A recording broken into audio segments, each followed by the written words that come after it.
दोस्तों नमस्कार। आप सभी का स्वागत है कहानी केंद्र में।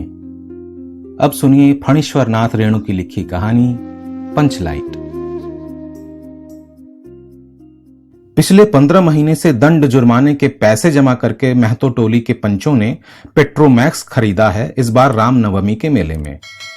गांव में सब मिलाकर 8 पंचायतें हैं।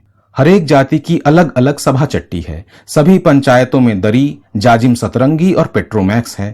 पेट्रोमैक्स जिसे गांव वाले पंचलाइट कहते हैं। पंचलाइट खरीदने के बाद पंचों ने मेले से ही तय किया 10 रुपए जो बच गए हैं इससे पूजा की सामग्री खरीद ली जाए। बिना नेम टेम के कल कब्जे वाली चीज का पुण्याह नहीं करना चाहिए। अंग्रेज बहादुर के राज में भी पुल बनाने के पहले बलि दी जाती थी। मेले से सभी पंच दिन दहाड़े ही गांव लौटे। सबसे आगे पंचायत की छड़ीदार पंचलाइट का डिब्बा माथे पर लेकर और उसके पीछे सरदार, दीवान और पंच वगैरह। गांव के बाहर ही ब्राह्मण टोले के फुटंगी झा ने टोक दिया, कितने में लालटेन हुआ महतो? देखते नहीं पंचलाइट है। बाभन टोली के लोग ऐसी ही बातें करते हैं। अपने घर की डिबरी को भी बिजली बत्ती कहेंगे और दूसरों के पंचलाइट को लालटेन। टोले भर के लोग जमा हो गए। औरत, मर्द, बूढ़े, बच्चे सभी कामकाज छोड़कर आए। चल रे चल, अपना पंचलाइट आया है, पंचलाइट। छड़ीदार अगनू महतो रह रहकर लोगों को चेतावनी देने लगा। हाँ, दूर से, जरा दूर से, छूछा मत करो, ठेस ना लगे। सरदार ने अपनी स्त्री से कहा, सांझ को पूजा होगी, जल्दी से नहा धोकर चौका पीढ़ी लगाओ। टोले की कीर्तन मंडली के मूलगन ने अपने भगतिया पच्छकों को समझाकर कहा, देखो आज पंचलाइट की रोशनी में कीर्तन होगा। बेताल लोगों को पहले ही कह देता हूं, आज अगर आखिर धरने में टेढ़ बेड़ हुआ तो दूसरे दिन से एकदम बैकाट। औरतों की मंडली में गुलरो काकी गोसाई का गीत गुनगुनाने लगी। छोटे छोटे बच्चों ने उत्साह के मारे बेवजह शोरगुल मचाना शुरू कर दिया। सूरज डूबने के 1 घंटा पहले से ही टीले भर के लोग सरदार के दरवाजे पर आकर जमा हो गए। पंचलाइट, पंचलाइट। पंचलाइट के सिवा और कोई गप नहीं, कोई दूसरी बात नहीं। सरदार ने गुड़गुड़ी पीते हुए कहा। दुकानदार ने पहले सुनाया, पूरे 5 कौड़ी 5 रुपया। मैंने कहा, दुकानदार साहब ये मत समझिए कि हम लोग एकदम देहाती हैं, बहुत बहुत पंचलाइट देखे हैं। इसके बाद दुकानदार मेरा मुंह देखने लगा, बोला, लगता है कि आप जाति के सरदार हैं। ठीक है, जब आप सरदार होकर खुद पंचलाइट खरीदने आए हैं तो जाइए, पूरे 5 कौड़ी में आपको दे रहे हैं। दीवान जी ने कहा, अलबत्ता चेहरा परखने वाला दुकानदार है। पंचलाइट का बक्सा दुकानदार का नौकर देना नहीं चाहता था। मैंने कहा, देखिए दुकानदार साहब, बिना बक्सा पंचलाइट कैसे ले जाएंगे? दुकानदार ने नौकर को डांटते हुए कहा, क्यों रे, दीवान जी की आंख के आगे धुरखेल करता है, दे दो बक्सा।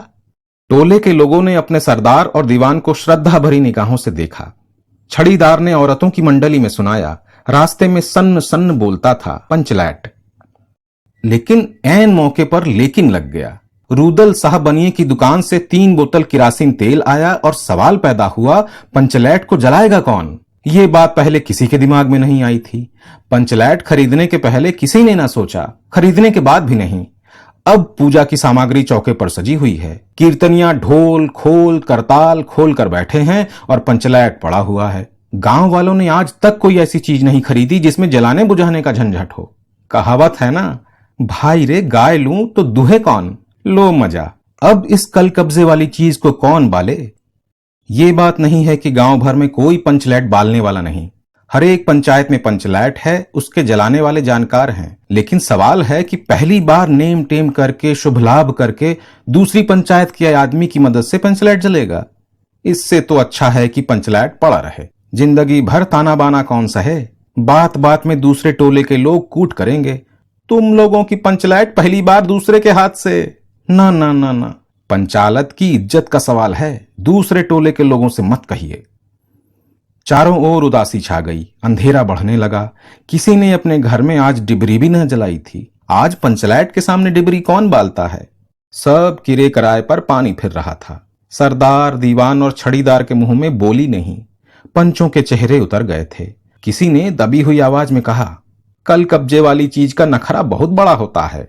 एक नौजवान ने आकर सूचना दी, राजपूत टोली के लोग हंसते हंसते पागल हो रहे हैं। कहते हैं कान पकड़कर पंचलैट के सामने 5 बार उठो बैठो तुरंत जलने लगेगा।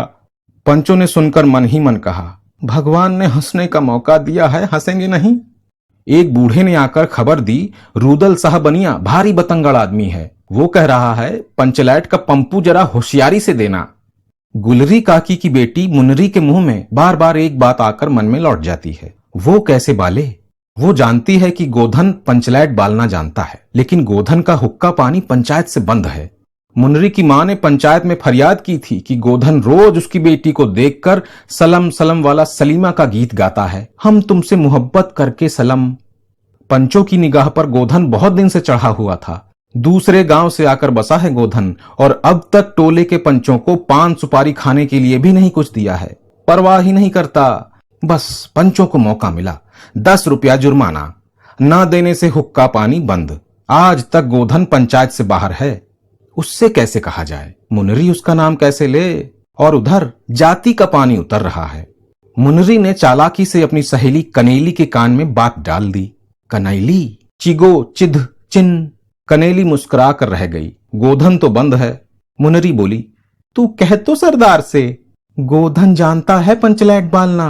कनेली बोली, कौन, गोधना जानता है बालना, लेकिन।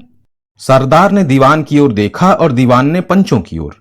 पंचों ने एक मत होकर हुक्का पानी बंद कर दिया है। सलीमा का गीत गाकर आंख का इशारा मारने वाले गोधन से गांव भर के लोग नाराज थे। सरदार ने कहा, जाति में बंदिश क्या, जबकि जाति की इज्जत ही पानी में बही जा रही है, क्यों दीवान जी।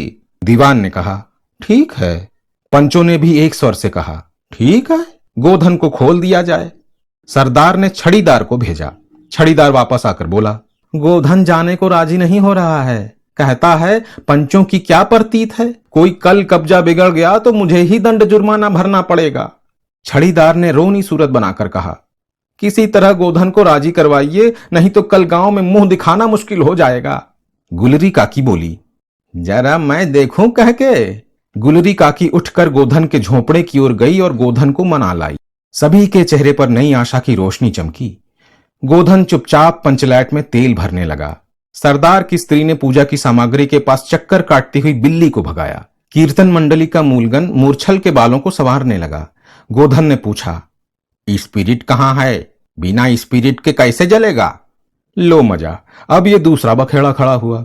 सभी ने मन ही मन सरदार, दीवान और पंचों की बुद्धि पर अविश्वास प्रकट किया। बिना बूझे समझे काम करते हैं ये लोग। उपस्थित जनसमूह में फिर मायूसी छा गई। लेकिन गोधन बड़ा होशियार लड़का है, बिना स्पिरिट के ही पंचलैट जलाएगा। थोड़ा गरी का तेल दो।